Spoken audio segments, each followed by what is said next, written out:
Yo guys, welcome back to the Uncle Sharma channel. Another special preview episode. Here I have big Atalanta fan with me, Nick. Thank you, Nick, for joining us.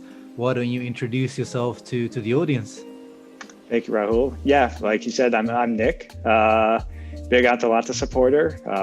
Have a Twitter following, Atalanta Passion on Twitter, and then Atalanta Passion with an E at the end is a website where I kind of go through my musings on what I'm seeing about Atalanta and trying to not only cover the team, but try to bring more people to support an interesting, I guess they're not really an up and coming side anymore since they've been around in the upper echelons of Serie A for a while, but trying to bring people to Bergamo and understand what we're all about. So thanks for having me.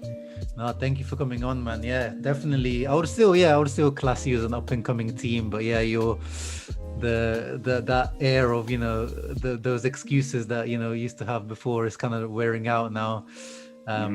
How, obviously we're playing each other on Sunday. That's what we're doing here, previewing that. What's the mood as an Atalanta fan going into this match? You're coming off the back of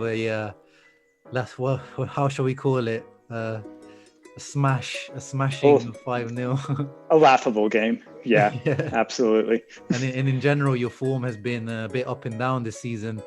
So you started off really good, and then you've dropped off here and there. But yeah, I'll let you take it. Well, what's the mood going into this match? Yeah, it's really tough, like you said.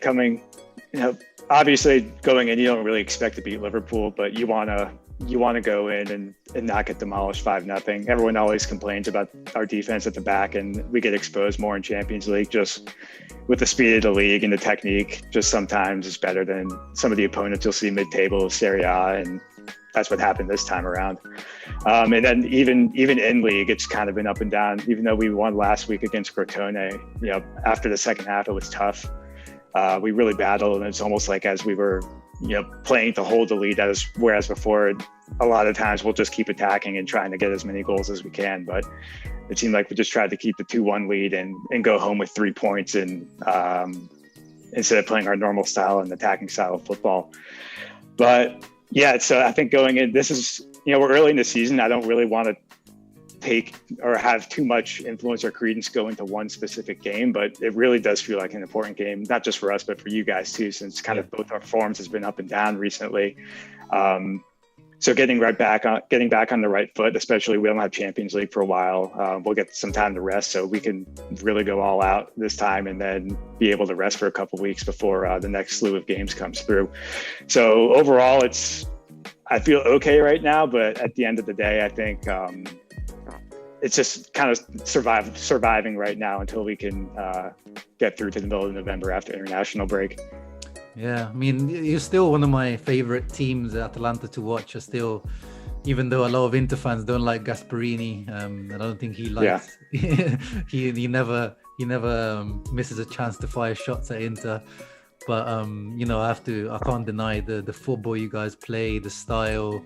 When you're on form, you really are like pretty much unstoppable.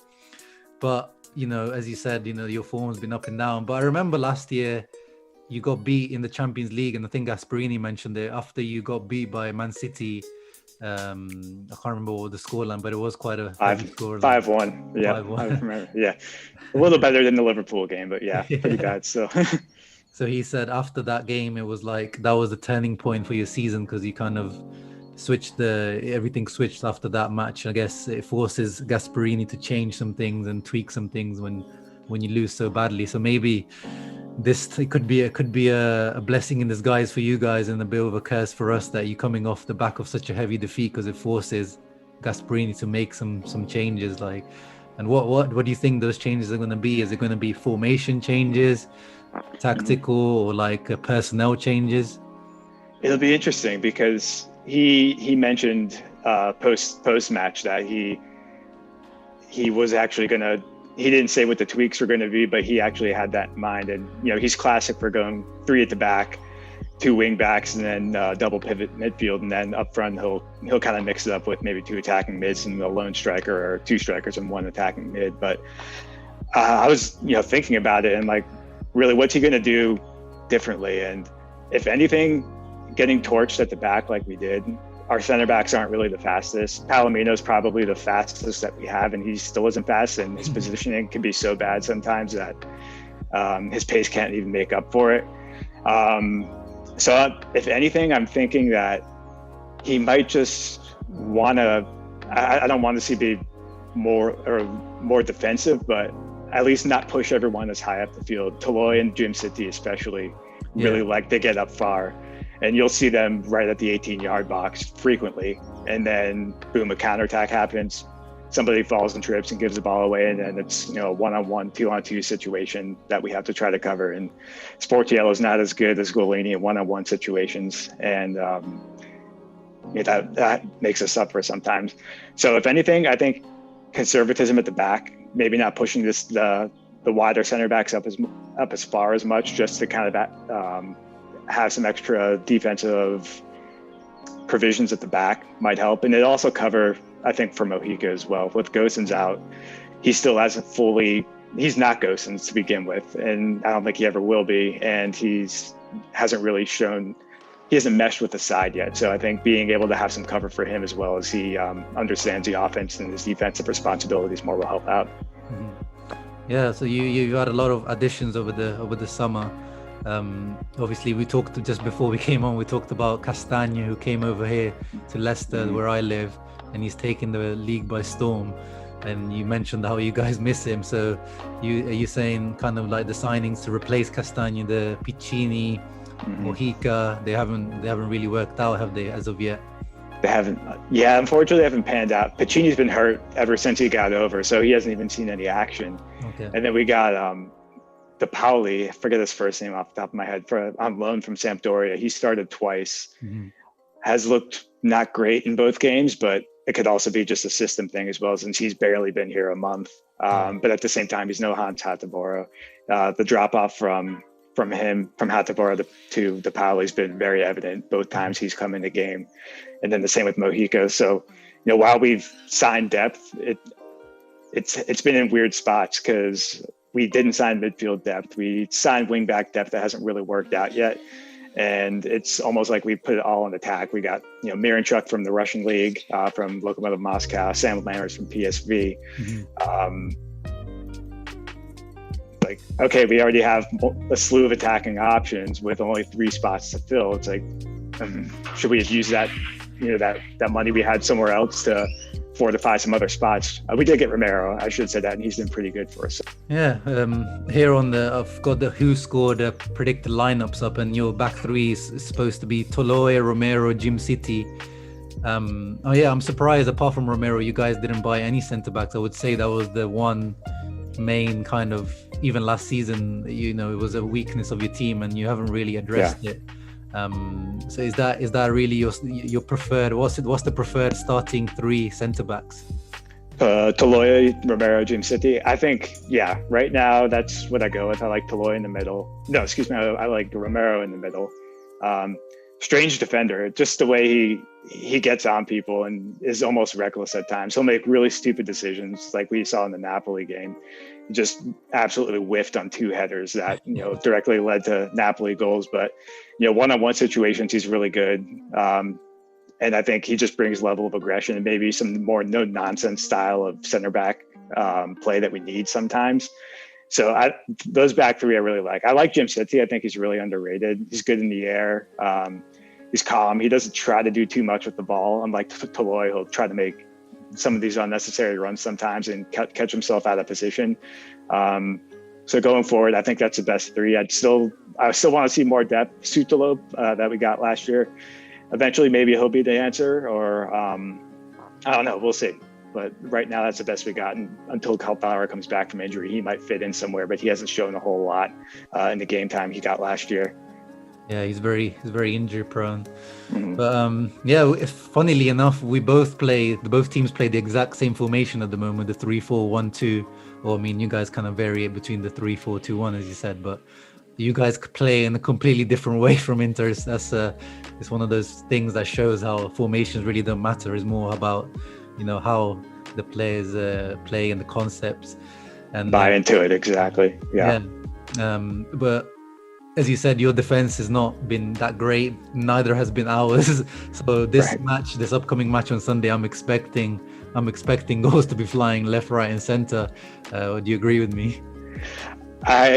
On paper, yeah, I would absolutely say you would expect multiple goals from both teams, but I think Inter last year was probably the only team that held Atalanta to less than 2 goals across the Serie A season. So not saying like you guys have a secret weapon against us right now, but we did struggle against you trying to get opportunities. Granted, the last game of the season, I don't think we were really trying as we prepare for the PSG game in Champions League. Yeah. So there's maybe a little bit of that in there, but even in the first game, we got a lucky Gosens goal against you that just kind of popped in, and then Handanovic made the save on Muriel's penalty. So you guys, it was a probably deserved tie, but something about last year, we couldn't really crack your back three, but maybe it'll be different this time going around. Yeah, definitely. The way we're playing, we'll definitely crack it, or we'll crack it. We'll crack it ourselves for you. The way we're playing, we'll give you the chances. That's what we've been doing. We've been gifting chances. But Skriniar, for us, Chris Skriniar should be back at the back finally. He's been out for like 3 weeks with COVID. So I hope he's ready and fit to play from the beginning, because De Vrij at the right centre-back position didn't really work out against Parma. He got a little bit exposed. Should be the normal back three, the starting back three for us: Skriniar, De Vrij, and Bastoni. Our boy, yeah.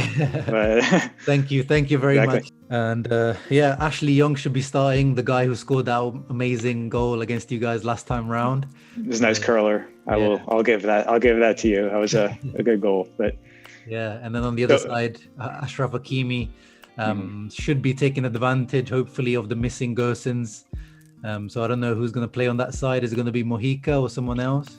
It'll be Mojica. We also there's a youth guy, Ruggieri, that got garbage time minutes against Liverpool. Mojica's played a lot recently, so if Gasperini's being cheeky, he might decide to start Ruggieri over him if he just wants to try something new. But I imagine it'll be Mojica again. Yeah, no, I think that could be the key to the match. That flank over there, if Mojica, from what I've seen, he doesn't look too great defensively. And if Hakimi gets some space to attack, he needs to make up for that Real Madrid match where he really dropped the ball. And I feel like he will be hungry to prove his critics wrong. So I feel like that will be a very interesting battle to watch out for on that side. Whereas on the other side, Ashley Young, I think although he scored that amazing goal against you guys, he's a lot more conservative compared to Hakimi. And with Lukaku missing, we'll see who starts up front. It looks like it'll be Lautaro and Sanchez, because Sanchez looks like he's back to fitness, although he probably doesn't have 90 minutes in his legs. I think he'll get 60, 70 minutes. And Eriksen, I don't see Eriksen starting. Who knows what's up with Eriksen? Yeah, I still don't understand that whole story, but yeah, it's quality. But yeah, what are you gonna do? Yeah, what do you make of it as an outsider, the whole situation? I think it's weird. It's an embarrassment of riches in the midfield you guys really have, and it's just almost, how do you find a spot for everybody? Like, not specifically with Eriksen, but I was watching a game and Brozovic was on, and I'm like, oh my god, I completely forgot you guys had him. Like, even though he was like featuring last year, and it's like, you guys, him, Barella, Vidal, Nainggolan, you go down the list, Eriksen. It's just like, after a while, who do you really start and try to form like a rotation or a good chemistry around? And Eriksen seems like the odd man out. I guess he just doesn't fit that attacking kind of slot right in between the strikers and the holding midfielders that Conte tends to play with. But it's a shame, because in Tottenham, and then his time in Denmark too, when he plays nationally, he does incredible things. But the system thing more than anything, maybe with him.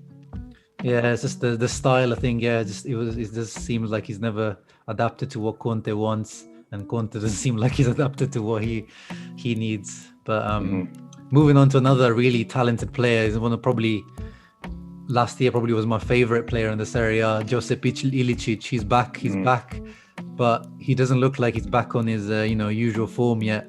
How is he looking? Is he going to start, do you think? What's your thoughts? Ilicic, he's the biggest wild card right now. Yeah, like you said, he hasn't been up to form yet. He's he's gotten that. I think I wrote an article. I think he has about 300 match minutes right now, and 1 assist to his name, and 1 really nice long ball is all he's kind of really mustered up right now. And the weird thing with him is he's all technique. Like, he's not a player who relies on pace or anything. It's technique and a good left foot, placing shots well. So at first I was kind of like, oh, maybe age is starting to catch up with him because he's 32, 33 years old. But then the more I thought about it, it's not like he's the type of guy who, he's like, pace wise, he might lose some pace, but it's not really going to affect the style of game he plays. So I really think it's just getting match fitness back, and whatever really happened to him in the summertime. I don't really know with the stories about getting over depression and all that. He just might not be mentally back yet, and that could be slowing down his progression, getting back into form. I would say he starts because he did start against Liverpool. He still has the tricks. He pulled tricks off against Sampdoria. He still loves his nutmegs and everything. Yeah, so he had 4 nutmegs in 1 match or something. Yeah, just like back-to-back nutmegs, is what he tries to go for sometimes. But I think it's just getting him back in the rhythm. Maybe he's not there yet. I don't think he'll be back to full form even Saturday if he does indeed start or come off the bench. But hopefully after Christmas time, we see prime Ilicic, where he single-handedly led us over Valencia in the round of 16 for Champions League. That's what we're hoping for. Nice. Yeah, well, hopefully he'll hold off on that form on Sunday. So let's end the episode with your predictions, or both of our predictions. What do you think on Sunday? I'm thinking it's like you said. I think goals. I don't think it's not gonna be like a goal fest like we've seen in Serie A this year. I'm gonna go 2-2. I think we get off the board first with a Zapata. I'm going to go Zapata for first goal of the game. And then you guys have been the comeback kids, cardiac kids recently, just pulling off goals in the final minutes. I think you do something again. You exploit our defense on some sort of error from somebody and claw back and get to a 2-2 draw. That's what I'm going with. Yeah, to be honest, I was thinking the same 2-2 because we're struggling to convert chances at the moment, and we're giving away a lot of goals. And I still I don't see the fluidity in our play still. And you guys, are quite, you guys are going to be out for revenge or redemption for the last few matches. So yeah, I think 2-2 draw I'm going for as well. People are probably going to flame me in the comments, but yeah. But gotta keep your expectations realistic. I'm pretty superstitious, and I feel if they're like, oh, Atalanta's going to win 3-2, and then they lose, and I'm like, it was all on me. But even so, 2-2 seems fair right now with the way both of us have kind of been playing. But it's early still, so we have time to ride the ship and get it to where we need to be. The rest of the slog that's coming through. Yeah, no, very, very good. Yeah. Let us know, guys, your thoughts in the comments below, what your prediction is. Are you agreeing with the both of us with the 2-2, or are you going either way? But yeah, Nick, thank you very much for coming on. That was a very insightful episode. I hope people enjoyed it. I hope you enjoyed it. Absolutely. Yeah. Thanks for having me on. I had a blast, and best of luck to you Sunday, but I hope we still come out with the 3 ahead of you, but it'll be fun regardless. No, thank you, Nick. And I'll catch everyone for the post-match reaction. And make sure to like and subscribe, and we'll see you for the next one. Ciao. Right. Well, thanks. Forza la Dea. Let's go.